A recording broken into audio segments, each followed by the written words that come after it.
Hello ಮಕ್ಕಳೇ, ಏನಪ್ಪ ವಾಣಿ ma'am ಏನು ಮಾಡ್ತಾ ಇದ್ದಾರೆ ಅಂತ ಹೇಳಿ ಪ್ರಶ್ನೆಗಳೇ ಬರೋ ಹಾಗಿಲ್ಲ. ಯಾಕಂದರೆ ಈಗಾಗಲೇ ನಾನು ಹೇಳ್ತಾ ಇದ್ದೀನಿ, ಟಾಪರ್ ಮೈಂಡ್ ಸೆಟ್ಟನ್ನು ಇಟ್ಕೊಳ್ಳಿ ಅಂತ. ಎಲ್ಲಿ? ಕನ್ನಡ ಕಮ್ಯುನಿಕೇಷನ್ ಮಾಡೋದ್ರಲ್ಲಿ.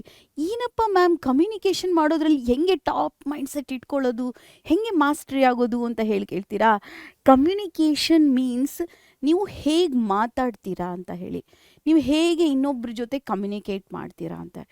ಆ ಕಮ್ಯುನಿಕೇಷನ್ ಇದೆಯಲ್ಲ, ಅದನ್ನು ಇವಾಗಲೇ ನೀವು ಕಲಿಬೇಕು. ಯಾಕಂದರೆ ನೀವು ಕಲ್ತಿಲ್ಲ ಅಂತ ಹೇಳಿದ್ರೆ ಮುಂದೆ ನಿಮಗೆ ಕಷ್ಟ ಆಗುತ್ತೆ. ಪಬ್ಲಿಕ್ ಸ್ಪೀಕಿಂಗ್ ಆಗಲಿ, ಅಥವಾ ನೀವು ಏನಾದರೂ ಬರಿಬೇಕಾದ್ರೂ ಬರವಣಿಗೆ ಶೈಲಿಯಲ್ಲಿ ಕೂಡ ನಿಮಗೆ ಕಮ್ಯುನಿಕೇಷನ್ ಈಸ್ ಮೋಸ್ಟ್ ಇಂಪಾರ್ಟೆಂಟ್. ನಿಮ್ಗೆ ಹೆಂಗೆ ಕಮ್ಯುನಿಕೇಟ್ ಮಾಡ್ತೀರಾ ಅನ್ನೋದು. ಹಾಗಿದ್ರೆ ಈ ಕಮ್ಯುನಿಕೇಷನನ್ನು ಹೇಗೆ ಮಾಡಬೇಕು ಮ್ಯಾಮ್, ಇದು ಹೇಗೆ ಯೂಸ್ ಆಗುತ್ತೆ, ಯಾಕೆ ಬೇಕು ಅಂತ ಹೇಳಿ ಏನೆಲ್ಲ ಪ್ರಶ್ನೆಗಳು ಬರ್ತಾ ಇದೆಯಲ್ಲ, ಇದು ಎಲ್ಲ ಪ್ರಶ್ನೆಗೂ ಈ ವಿಡಿಯೋ ಅಥವಾ ಈ ಕ್ಲಾಸು ಏನಾಗಿದೆ ಅಂತ ಹೇಳಿದರೆ ಇದಕ್ಕೆ ಉತ್ತರ ಆಗಿದೆ. ಹಾಗಿದ್ರೆ ಈ ವಿಡಿಯೋನ ಲೈಕ್ ಮಾಡಿ, ಈ ಕ್ಲಾಸನ್ನು ಲೈಕ್ ಮಾಡಿ, ಮತ್ತು ಮರಿದೆ ಇದೇ ಥರ ನಿಮ್ಗೆ ಯಾವುದಾದ್ರೂ ಬೇರೆ ವಿಷಯಗಳ ಮೇಲೆ ನನ್ನಿಂದ ವಿಡಿಯೋಸ್ಗಳು ಬೇಕು ಅಂತ ಹೇಳಿದರೆ ನೀವು ಮರಿದೆ ಅಲ್ಲಿ ಕಮೆಂಟನ್ನು ಮಾಡಿ ಮಕ್ಕಳೇ. ಸರಿನಾ? ನಾನು ನಿಮ್ಮ ಕನ್ನಡ ಶಿಕ್ಷಕಿ ವಾಣಿ ಕುಲಕರ್ಣಿ. ಇವತ್ತಿನ ಒಂದು ತರಗತಿಯಲ್ಲಿ ಏನು ಹೇಳ್ತಾ ಇದ್ದೀನಿ ಅಂದರೆ, ಟಾಪರ್ ಮೈಂಡ್ ಸೆಟ್ ಬಗ್ಗೆ ಹೇಳ್ತಾ ಇದ್ದೀನಿ. ಹೇಗಪ್ಪ ಇರಬೇಕು ಅಂತ ಹೇಳಿದ್ರೆ, ಫಸ್ಟ್ ಕಾನ್ಫಿಡೆನ್ಸ್. ಏನಪ್ಪ ಕಾನ್ಫಿಡೆನ್ಸ್? ಎಲ್ಲದರಲ್ಲೂ ಮ್ಯಾಮ್ ಕಾನ್ಫಿಡೆನ್ಸ್ ಕಾನ್ಫಿಡೆನ್ಸ್ ಕಾನ್ಫಿಡೆನ್ಸ್ ಅಂತ ಹೇಳ್ತಾರೆ. ಯಾವುದೇ ಉತ್ತರವನ್ನು ಬರಿಬೇಕಾದ್ರೆ ನಾನು ಬರೆದಿರೋದು ಕರೆಕ್ಟ್ ಇದೆ ಅಂತ ಹೇಳಿ ನಿಮ್ಮ ಬಗ್ಗೆ ನೀವು ಕಾನ್ಫಿಡೆನ್ಸ್ ಇಟ್ಕೋಬೇಕು. ಕೆಲವೊಂದು ಸತಿ ನಮ್ಗೆ ಏನು ಅನ್ಸುತ್ತೆ, ಅಯ್ಯೋ ನಾನು ಸರಿಯಾಗಿ ಮಾಡ್ತಾ ಇದ್ದೀನೋ ಇಲ್ವೋ, ನಾನು ಇದೀನೋ ಇಲ್ವೋ, ನಂಗೆ ಕರೆಕ್ಟ್ ಆಗುತ್ತೋ ಇಲ್ವೋ ಅಂತ ನಮ್ಮ ಯಾವಾಗಲೂ ಡೌಟ್ ಇದ್ದೇ ಇರುತ್ತೆ.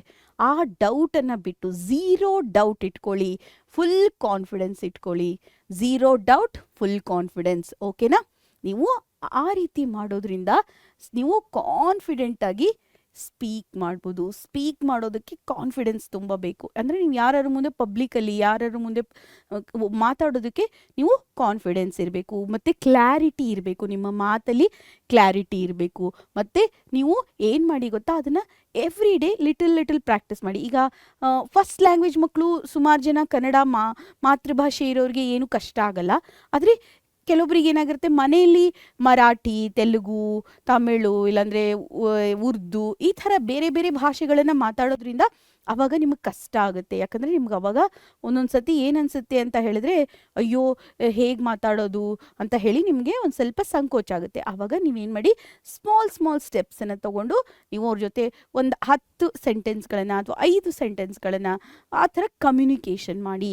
ಕನ್ನಡ ಎಷ್ಟು ಮಾತಾಡ್ತೀರೋ ಹಾಗೆ ಬರಿಬೋದು.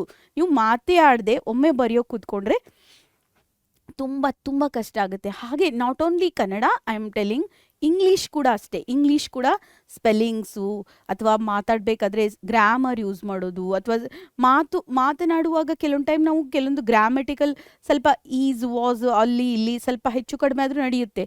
ಆದರೆ ಕನ್ನಡದಲ್ಲಿ ಹಾಗಲ್ಲ. ನೀವು ಬಂದನು ಹೋದನು ಅನ್ನೋದನ್ನು ನೀವು ಎಲ್ಲರೂ ಮಿಸ್ಟೇಕ್ ಮಾಡಿಬಿಟ್ರೆ ಕಷ್ಟ ಆಗಿಬಿಡುತ್ತೆ. ಅದಕ್ಕೋಸ್ಕರ ನೀವೇನು ಮಾಡಬೇಕು, ನಾವು ಮಾತಾಡೋದನ್ನ ಕಲ್ತಿರಬೇಕು. ಮತ್ತು ನೀವು ಏನಾದರೂ ತಪ್ಪು ಮಾಡಿದರೆ ಫಿಯರ್ ಆಗಬೇಡಿ, ಹೆದರ್ಕೋಬೇಡಿ. ಅಯ್ಯೋ ಹಿಂಗೆ ಮಾಡಿಬಿಟ್ನಲ್ಲ ಅಂತ ಹೆದರ್ಕೋಬೇಡಿ. ಆ ಹೆದರುವಂಥ ಮೈಂಡ್ಸೆಟ್ ಏನಾಗುತ್ತೆ ಗೊತ್ತಾ, ನಿಮ್ಮನ್ನು ಕೆಳಗಡೆ ಒಯ್ಯುತ್ತೆ, ನಿಮ್ಮ ಕಾನ್ಫಿಡೆನ್ಸನ್ನು ಕಡಿಮೆ ಮಾಡುತ್ತೆ. ತಪ್ಪಾಯ್ತಾ, ಇರಲಿ ಪರವಾಗಿಲ್ಲ, ಕಲಿತಾ ಇದ್ದೀನಿ, ಮುಂದೆ ಹೋಗ್ತೀನಿ, ನಾನು ಹೆಂಗಿದ್ರು ಈಗ ಲರ್ನರು ಅಂತ ಹೇಳ್ಕೊಂಡು ಹೋಗ್ತಾ ಹೋಗಿ. ಅದರಿಂದ ನಿಮ್ಮ ಮೈಂಡ್ಸೆಟ್ಟು ಕಾನ್ಫಿಡೆಂಟ್ ಆಗಿರುತ್ತೆ. ಮತ್ತು ನಿಮಗೆ ಆದಂಥ ಮಿಸ್ಟೇಕ್ಸನ್ನು ನೋಡಿಕೊಂಡು ನೀವು ಮತ್ತೆ ಏನು ಮಾಡ್ತೀರಾ, ಮಿಸ್ಟೇಕ್ಸನ್ನು ಅವಾಯ್ಡ್ ಮಾಡ್ತೀರಾ. ಸರಿನಾ ಮಕ್ಕಳೇ? ನೆಕ್ಸ್ಟ್ ಏನಪ್ಪ ಅಂತ ಹೇಳಿದರೆ, ಲ್ಯಾಂಗ್ವೇಜ್ ಮಾಸ್ಟ್ರಿ ಇರಬೇಕು. ಲ್ಯಾಂಗ್ವೇಜ್ ಮಾಸ್ಟ್ರಿ ಇರೋದಕ್ಕೆ ಏನು ತುಂಬ ಏನಾದರೂ ಬೇಕಾ ಮ್ಯಾಮ್? ಇಲ್ಲ. Just focus. ಯಾರಾದರೂ ಮಾತಾಡ್ತಾ ಇರ್ತಾರಲ್ಲ, ಈಗ ಉದಾಹರಣೆ ನೀವೇನೋ ಒಂದು ಟಿ ವಿಯಲ್ಲಿ ನೋಡ್ತಾ ಇರ್ತೀರಾ, ಏನೋ ಮಾಡ್ತಾ ಇರ್ತೀರಾ, ಅವಾಗ ಫೋಕಸ್ ಮಾಡಿ. ಫೋಕಸ್ ಮಾಡೋದ್ರಿಂದ ಏನಾಗುತ್ತೆ ಅಂತ ಹೇಳಿದ್ರೆ, ಆ ಫೋಕಸ್ಸಿಂದ ನೀವು ಆದಷ್ಟು ಏನು ಮಾಡ್ಬೋದು ಅಂತ ಹೇಳಿದ್ರೆ, ಅವ್ರು ಹೇಳೋದನ್ನು ಕಲಿಬೋದು. ಫಸ್ಟ್ ಬೇಕಾದರೆ ಮಾತಾಡೋಕ್ಕೆ ಕಷ್ಟ ಆದರೆ ಕಾಪಿ ಮಾಡಿ. ಯಾರಾದರೂ ಒಬ್ಬರನ್ನ ಕಾಪಿ ಮಾಡಿ. ನಿಮ್ಗೆ ಯಾರೋ ತುಂಬ ಇಷ್ಟ ಆದವರು ಮಾತಾಡ್ತಿರ್ತಾರೆ, ನಿಮ್ಮ ಟೀಚರು ಅಥವಾ ನಿಮ್ಮ ಪ್ರಿನ್ಸಿಪಲ್ಲು, ಅಥವಾ ನಿಮ್ಮ ಮನೇಲಿ ಯಾರಾದರೂ ನಿಮ್ಗೆ ಗೊತ್ತಿರೋರು ಯಾರೋ ನಿಮ್ಗೆ ತುಂಬ ಇಷ್ಟ ಆಗ್ತಾ ಇರ್ತಾರೆ, ಅಥವಾ ನಿಮಗೆ ಆ್ಯಕ್ಟ್ರೆಸ್ ಅವರೆಲ್ಲ ಇಷ್ಟ ಆಗ್ತಿರ್ತಾರೆ, ಅವರನ್ನು ಕಾಪಿ ಮಾಡಿ. ಅವ್ರು ಹೆಂಗೆ ಮಾತಾಡ್ತಾರೆ, ಹೆಂಗೆ ನಿಲ್ತಾರೆ, ಹೆಂಗೆ ಹಾವಭಾವ ಇರುತ್ತೆ, ಅದನ್ನೆಲ್ಲ ಕಾಪಿ ಮಾಡಿ. ಆಮೇಲೆ ಏನಾಗುತ್ತೆ, ಕಾಪಿ ಮಾಡ್ತಾ ಮಾಡ್ತಾ ನಿಮ್ಮ ಒರಿಜಿನಾಲಿಟಿ ಬರುತ್ತೆ. ಆವಾಗ ನಿಮ್ಮ ಕಮ್ಯುನಿಕೇಷನ್ ವೆರಿ ವೆರಿ ಈಸಿ ಆಗುತ್ತೆ ಮಕ್ಕಳೇ. ನೀವು ಕನ್ನಡನ ಸರಳ, ಸ್ಪಷ್ಟ ಮತ್ತು ಸರಿಯಾದ ವಾಕ್ಯಗಳನ್ನು ಹಾಕಿ ಮಾತಾಡಿದ್ರಾಯ್ತು.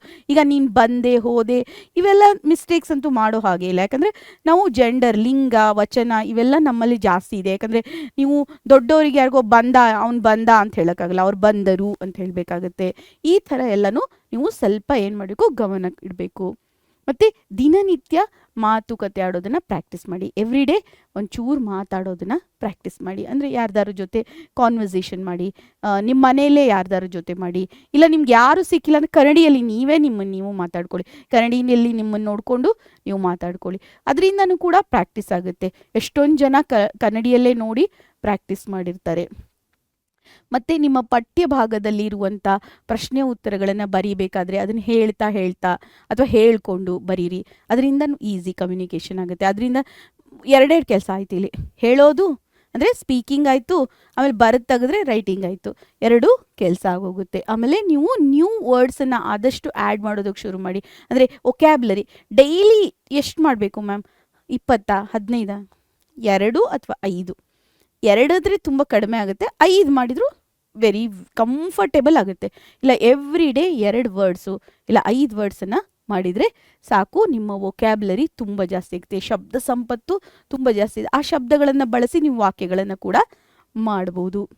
ಹಾಗೆ ನೀವೇನು ಗೊತ್ತಾ, ನೀವು ಮಾಡಿದಂಥ ಏನಾದರೂ ಕಮ್ಯುನಿಕೇಷನ್ ಆಗಲಿ ಅಥವಾ ನೀವು ಬರೆದಿರ್ತಕ್ಕಂಥದ್ದಾಗಲಿ ಸೆಲ್ಫ್ ಅಸೆಸ್ ಮಾಡ್ಕೊಳ್ಳಿ. ಇದರಿಂದ ಏನಾಗುತ್ತೆ, ನಿಮ್ಮ ಕಾನ್ಫಿಡೆನ್ಸು ಕಂಪ್ಲೀಟ್ ಪ್ರಿಪ್ರೇಷನ್ ಆಗುತ್ತೆ. ನೀವು ಕಾನ್ಫಿಡೆಂಟ್ ಆಗಿರ್ತೀರಾ, ನಿಮ್ಮ ಪ್ರಿಪ್ರೇಷನ್ ಅರ್ಧ ಆಗಲ್ಲ. ನೀವೇನು ಮಾಡಿದ್ದೀರಾ, ಪ್ರಾಕ್ಟೀಸ್ ಮಾಡಿದ್ದೀರಾ, ಅದನ್ನೆಲ್ಲ ಸೆಲ್ಫ್ ಅಸೆಸ್ ಮಾಡ್ಕೊಳ್ಳಿ. ಈಗಿಲ್ಲ ನಾನು ಮಾತಾಡ್ತೀನಿ ನೋಡಿ, ನಾನು ಯಾವುದಾದ್ರೂ ಸೆಂಟೆನ್ಸ್ ರಾಂಗ್ ಮಾಡಿದ್ದೀನ ಹಂಗೆ ಕೇಳ್ಕೊಳ್ಳಿ. ಇಲ್ಲ ನೀವು ಅದನ್ನು ಬರೆದು ತೆಗೀರಿ, ಇದನ್ನು ನೋಡಿ, ಅಥವಾ ನೀವು ನಿಮ್ಮನ್ನು ನೀವೇ ಸೆಲ್ಫ್ ಅಸೆಸ್ ಮಾಡ್ಕೊಳ್ಳಿ. ಓಕೆ, ಅದರಿಂದ ಮತ್ತು ಐಡೆಂಟಿಫೈ ಮಿಸ್ಟೇಕ್ಸನ್ನು ಐಡೆಂಟಿಫೈ ಮಾಡಿ. ಮಿಸ್ಟೇಕ್ಸ್ ಐಡೆಂಟಿಫೈ ಮಾಡೋದ್ರಿಂದ ಏನಾಗುತ್ತೆ ಅಂತ ಹೇಳಿದ್ರೆ, ನಿಮಗೆ ಆ ಮಿಸ್ಟೇಕ್ಸ್ ಇನ್ನೊಮ್ಮೆ ಮಾಡಲ್ಲ, ನೀವು ಇನ್ನೊಮ್ಮೆ ಅದಕ್ಕೆ ಹೋಗಲ್ಲ. ಮತ್ತು ಕಾನ್ಫಿಡೆನ್ಸು ಮತ್ತು ಕಂಟಿನ್ಯೂಸ್ ಪ್ರಾಕ್ಟೀಸ್ ಇರುತ್ತೆ. ಯಾವಾಗಲೂ ಕಂಟಿನ್ಯೂಸ್ ಆಗಿ ಪ್ರಾಕ್ಟೀಸ್ ಇಟ್ಕೋಬೇಕು. ಇವತ್ತು ಮಾಡಿದೆ, ನಾಳೆ ಬಿಟ್ಟೆ, ನಾಡಿದ್ದು ಬಿಟ್ಟೆ, ಮತ್ತೊಂದು ತಿಂಗಳಲ್ಲಿ ಹಿಂದಿನ ತಿಂಗಳು ಮಾಡಿದೆ, ಹಂಗೆ ಮಾಡಬೇಡಿ. ಕಂಟಿನ್ಯೂಸ್ ಆಗಿ ಮಾಡ್ತಾಯಿರಿ. ಅದರಿಂದ ಸೂಪರಾಗಿ ನಿಮ್ಮ ಒಂದು ಏನಂದರೆ ಟಾಪರ್ ಥರ ಆಗ್ತೀರಾ. ಕಮ್ಯುನಿಕೇಷನ್ ಇದೆಯಲ್ಲ, ಇದು ಮೋಸ್ಟ್ ಇಂಪಾರ್ಟೆಂಟ್. ಹೀಗೆ ಬರುವಂಥ ಈ ನೆಕ್ಸ್ಟ್ ಜನ್ರೇಷನ್ 2030ಇಂದ 2040-50ವರೆಗೆ ಯಾರು ಗುಡ್ ಕಮ್ಯುನಿಕೇಟರ್ ಇದ್ದಾರೆ, ಅವರೇ ಟಾಪ್ ಮೋಸ್ಟ್ ಪೊಸಿಷನಲ್ಲಿರ್ತಾರೆ. ನಿಮ್ಮ ಸ್ಕಿಲ್ಸಲ್ಲಿ ಇದು ಒಂದು most important. Communication is a most important skill set. ಅದರ ಮೇಲೆ ಸ್ವಲ್ಪ ವರ್ಕ್ ಮಾಡಿ, ಜಾಸ್ತಿ ಬೇಡ, 1% ವರ್ಕ್ ಮಾಡಿದರೆ ಸಾಕು. ಅದರಿಂದ ನಿಮಗೆ ಈ ಕಡೆ ನೋಡಿ, ನೀವು ಬರೆಯೋದು ಪ್ರಾಕ್ಟೀಸ್ ಆಗುತ್ತೆ, ಕಮ್ಯುನಿಕೇಷನ್ ಮಾಡೋದು ಪ್ರಾಕ್ಟೀಸ್ ಆಗುತ್ತೆ. ಹಾಗಿದ್ರೆ ಈ ಮಾಹಿತಿ ಇಷ್ಟ ಆಯ್ತಾ ಮಕ್ಕಳೇ? ಇಷ್ಟ ಆದರೆ ಮರೀದೆ ನಮ್ಮ ಪರೀಕ್ಷೆ ಚಾನಲನ್ನು ಸಬ್ಸ್ಕ್ರೈಬ್ ಮಾಡಿ. ನಾನು ವಾಣಿ ಕುಲಕರ್ಣಿ ಈ ಒಂದು ವಿಡಿಯೋನ, ಈ ಒಂದು ತರಗತಿನ ಇಲ್ಲೇ ಮುಗಿಸ್ತಾ ಇದ್ದೀನಿ. ನನ್ನ ಜೊತೆ ಸ್ಟೇ ಟ್ಯೂನ್ ಆಗಿರಿ ಮಕ್ಕಳೇ.